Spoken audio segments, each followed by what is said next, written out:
Eelmise sajandi 20. aastatel puuduvad staadionitel tablood. Väravate tähistamiseks tõmmatakse suurematel väljakutel vardasse kahevärvilisi lipukesi. Näiteks 1924. aastal Tallinna külastanud Leningradi Spartaki mängude ajal tähistatakse venelaste väravaid punaste ja eestlaste väravaid siniste lippude tõmbamisega masti.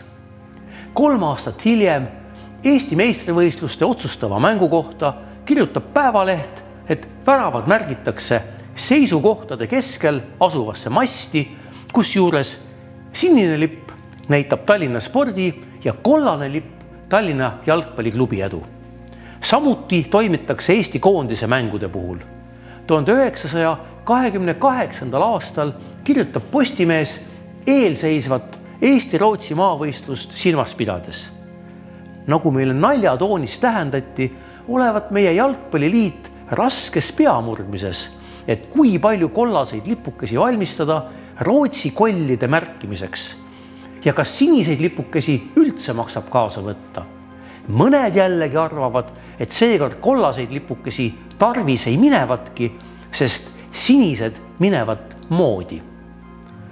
Kadrioru staadionil on mehaaniliselt vahetatavate numbritega tabloo hiljemalt 1930. aastate alguses. Tallinna jalgpalliklubi staadionil näeb publik esimest korda firma Omega jalgpallikella 1930. aasta 19. mail, kui kodumeeskond alistab Taani esiliiga klubi Kopenhaageni Fremadi 4-1.